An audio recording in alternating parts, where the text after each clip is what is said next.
మా నుంచి తప్పించుకోవటం అంత సులభం కాదు. నేను పరిగెత్తి అలసిపోయాను. ఏం కావాలి? నీ ప్రాణం అక్కర్లేదు, నీ ఆస్తి అవసరం లేదు. ఏదో అవసరానికి 2000 అప్పటిలా చంపేపోతున్నాడు జీవాజీ. ఆయన అప్పు తీసుకున్న తప్పించుకుని తిరగాలి కానీ ఆపేసి మీకు అక్కడ పెట్టండి. కొత్త అప్పు ఇవ్వకూడదని. ఇదిగో వెంకీ, కావాలంటే నీకు ఇచ్చిన పాత బాకీ మర్చిపోతాను, నన్ను వదిలే. మీరు మమ్మల్ని వదలనా? మేము మిమ్మల్ని వదలలేమండి. మీ దగ్గర అప్పు తీసుకున్న నిజం మమ్మల్ని నీలా వెంటాడు. అందుకు నన్ను ఎంత ఆడుతున్నారా? నన్ను అంతగా అయిపోలేదు. ఉండి లేదంటే మొత్తం లేకుండా పోతారు. ఇప్పుడు మీకు ఇస్తే జరిగేది అదే. ఇస్తే ఇవ్వండి, లేకపోతే మానేయండి, అంతేగాని శుక్రవారం పూట అశుభ మాటలు మాత్రం ఆడకండి. శుక్రవారం లేదు, శనివారం లేదు, అసలు వడ్డీ వ్యాపారం చేయడం లేదా? జీవాజీ, డిస్కషన్స్ అనవసరం. ఇప్పటికి 18,000 ఇచ్చారు, ఇంకో 2,000 ఇస్తే 20,000 రౌండ్ ఫిగర్ అవుతుంది. 2 రోజులు తిరిగి ఇచ్చేస్తాం. వీళ్ళకి ఇప్పుడు దాకా ఇచ్చింది 14,000 కదా, 18,000 అంటాడేమిటి పెచ్చనాయాలు? పడ్డాడు కక్కుర్తాడు. సంగతి వరకు తెలిసి అసలేనయ్యా, ఇదే నేను మీకు ఇచ్చే ఆఖరి అప్పు. మీరు ఇచ్చిన ప్రతిసారి ఇలాగే అంటారు. ఉత్తినే వచ్చిందని తగలేయకుండా ఊరికే వచ్చింది ఏంటి? అబ్బాయి ఏం లేదండి. జాగ్రత్తగా ఉపయోగించి పైకి రావాలయ్యా. సరే, ఈ 2,000తో 20,000 సంపాదిస్తారు. అదే కూర్చొని ఆలోచిస్తాం.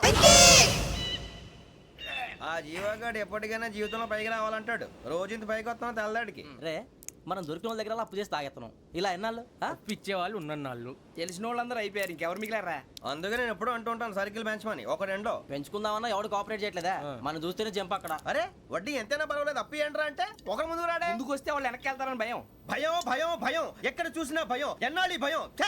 మనల్ని చూస్తే మనకే పరమ అసహాయం చేస్తుంది. మనకే కాదు, ఊళ్ళో వాళ్ళందరికీ కూడా అదే ఫీలింగ్. అందరూ డిగ్రీ 3 సంవత్సరాలు చదివి పాస్ అయితే మనం 6 సంవత్సరాలు చదివి పాస్ అయ్యాం. మరి ఉద్యోగం ఎవడి? ఉద్యోగాలు ఇవ్వక, అప్పులు ఇవ్వక, తాగేది ఎలాగా, బతికేది ఎలాగా? అరే మనం మాత్రం మనుషులం కాదా? మనకి కోరికలు ఉండవా? ఇప్పుడు మనం ఆలోచించాల్సింది అది కాదు, రేపటికి ఎవరిని చంపాలి. కాలనీలో ఎవరు సార్?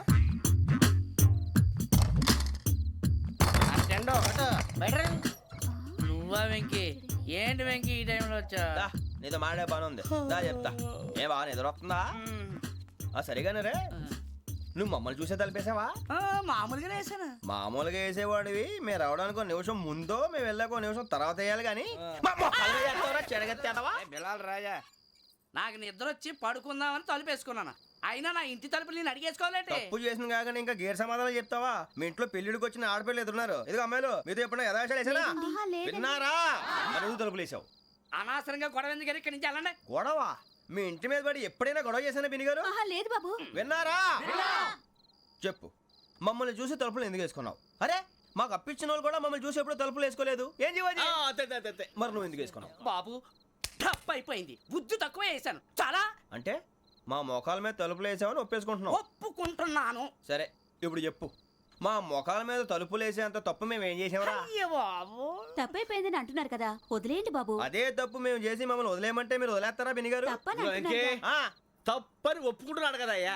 ఇప్పుడు టైం 11 అయింది, వెళ్ళి పడుకోండి. 11 అయిందా? కొమ్ము ఉంచాడు కదా. నాకు సంబంధం ఏంటి? ఉంది, సంబంధం ఉంది. 11 గంటలకి నా క్లోజ్ ఫ్రెండ్ ఢిల్లీ వెళ్తున్నాడు. 5,000 అప్పిస్తానని ఎయిర్పోర్ట్ రమ్మని చెప్పాడు. నీ గొడవలో పడి ఆ సంగతే మర్చిపోయాను.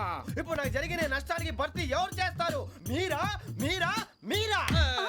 ఎవడు పడితే ఎందుకు చేస్తాడా భర్తీ? భలే వాడి నువ్వు. తప్పు ఎవడు చేసా వాడు చేస్తా. దానికి కారణం ఈ 10 మనిషే కదా.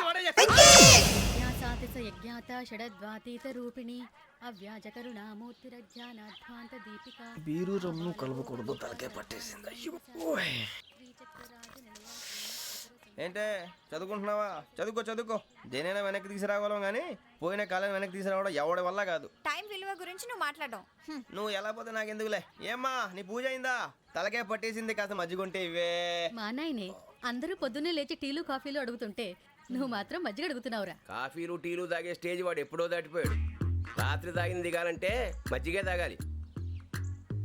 నువ్వు తల దించుకోవడం ఎందుకురా? నీలాంటి యదవనగానందుకు నేనే దించుకోవాలి తల. రాత్రి సుబ్బారావు గారి ఇంటి మీద గొడవకి వెళ్ళేవంటగా. అలా చెప్పాడు మీకు? ఏ మళ్ళీ గొడవ కెడతావా? నీ దెబ్బకు భయపడి రాత్రి తలుపులు తీసి పడుకున్నారంట. తెల్లారగా టైంట్లో దొంగలు పడ్డారు. ఆడింట్లో ఉందిలేండి, పట్టుకుపోవడానికి అక్కడ కూతురు తప్ప. ఎన్నాళ్ళు ఇలా బేవర్స్గా తిరుగుతావురా? ఇన్నాళ్ళని ఏం ఫిక్స్ అవ్వలేదండి. చిచి నాన్న, అమ్మా, కంబైన్ స్టైల్స్ కి ఫ్రెండ్స్ ఇంటికి పిలుద్దాం అంటే వీడికి భయపడి ఎవరు రావడం లేదు. నేనే చేశానే. వాళ్ళ వంక అదోలా చూస్తున్నావంట. గొప్ప ఫిగర్ అని అదోలా చూస్తాను. ఏదో మోహాలు వేసుకొని చదిగా. ఆ గొంతు ఆ వాలకం చూడలేకపోతున్నాను రా బాబు. చిన్నప్పుడు వచ్చి నా అలాగే ఉన్నావు తెగ ముడిచిపోయారు. ఇప్పుడు నచ్చట్లేదు నాన్నగారు మీకు? నేను ఎదవలతో డిస్కస్ చేయను. నేను చేస్తాను. మీరు చెప్పదలుచుకుంది ఏమిటో చెప్పండి. ఇంకా చెప్పేదే ఉంది.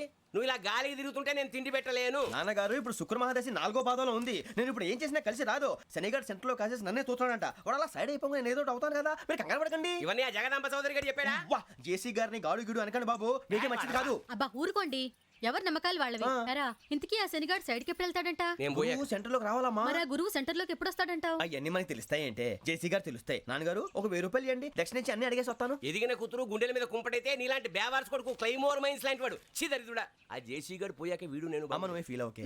ఆయన కావాలని అంటున్న మాటలు కాదు, ఆయన దేవుడు.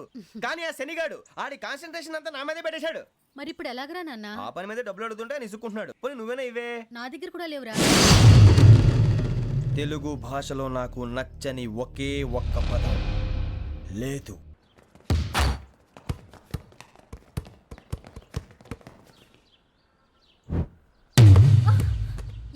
అరే సూరే బాల్ తీసుకురారా. సారీ ఏదో పరప బాలి. బాస్కెట్ బాల్ మాలాంటి వాళ్ళు ఆడాలి.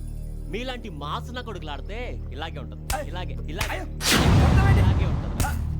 అమ్మాయిల ముందు ఫోర్స్ కొడతావా? ఆహా, అయితే నిన్ను కొడతా.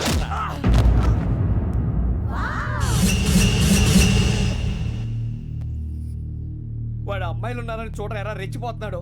బాస్కెట్ బాల్ మీ వాడి ఆట కానీ మీలాంటి మాసోళ్ళు ఆడే ఆట కాదు అంటున్నాడు రా. రే ఇంత ముందు 2-3 సార్లు కూడా ప్రతి విషయంలో జోక్యం చేసుకుని మన వాళ్ళు కొడుతున్నాడు రా. వాడిని ఏదో ఒకటి చేయాలరా, వాడిని వదలొద్దు.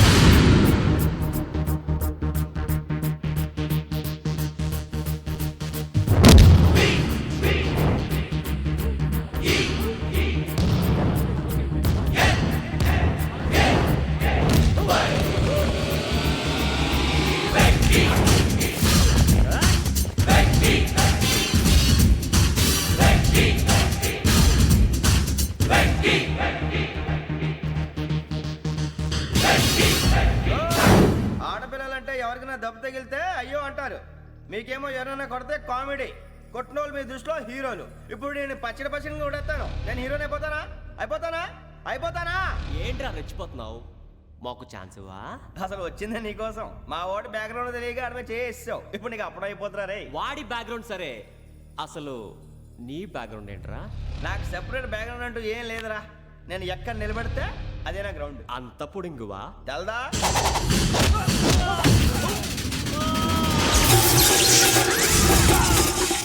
ఎవ్వా మన మామిడి కొట్టినప్పుడు వావ్ అన్నారు, ఇలాగే ఉంటుంది.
సూర్యబాబు ఇందాక నేను కొట్టినప్పుడు నీకే అనిపించిందిరా? కుమ్మేయాలనిపించింది. మరి కుమ్మే. అమ్మో కుమ్మో. రేయ్ నిన్ను అమ్మాయిని గుడ్డలు పట్టుకొని కొడతాను. అలా కొడితే ఏ తగ్గుతుందిరా ఆడికి? అసలే ఎక్సైజ్ బాడీ ఏదవుది. తక్కువ చెప్తాను, కొడితే మడతడిపోవాలి. మాస్తో పెట్టుకుంటే మడతడిపోద్ది. ప్రపంచంలో ప్రతి వాడు ఏదో పని చేసుకుంటున్నాడు, మనం తప్ప. మా కాంట్రాక్టర్ తో చెప్పి పని ఏదైనా ఇప్పించరా? ఎలాంటి పనులు మేము చేయం. డిగ్రీలు బిఏ, నేను ఎంఏ.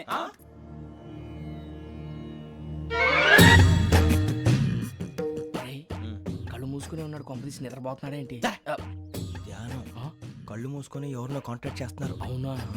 అబ్బా. రామ్ ప్రసాద్, నీకు నిజం చెప్పాలంటే బాధగా ఉంది, కానీ చెప్పక తప్పదు. ఎందుకంటే అది నిజం కాబట్టి. Correct sir, correct. ఏంటి సార్ అది? నీకు 40 ఏళ్ళు వచ్చే వరకు కష్టాలు తప్పవు. గురూజీ, అవి మామూలు కష్టాలు కావు, అష్ట కష్టాలనే చెప్పాలి.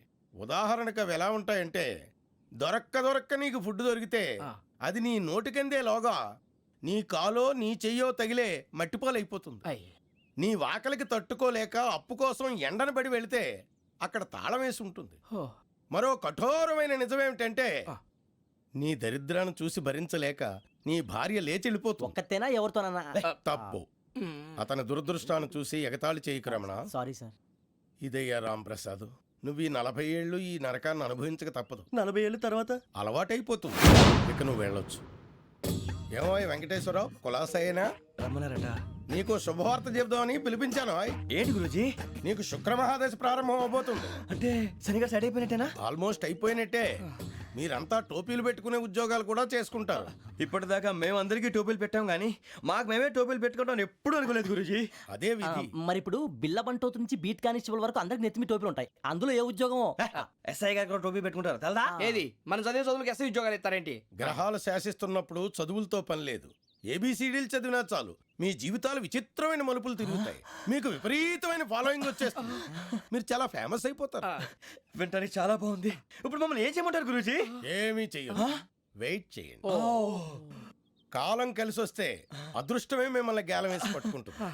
అంతవరకు వెయిట్ చేయండి. వెయిట్ చేసి కొంచెం వెయిట్ కూడా పెరిగింది. అయినా పర్వాలేదు, వెయిట్ చేస్తాం. అందాక ఏ అప్పు సపోర్ట్ చేసుకుని తాగుతాం, బ్రతుకుతాం అన్నట్టు. అప్పు అంటే గుర్తొచ్చింది. అప్పు మీద మీ అభిప్రాయం ఏంటి గురూజీ?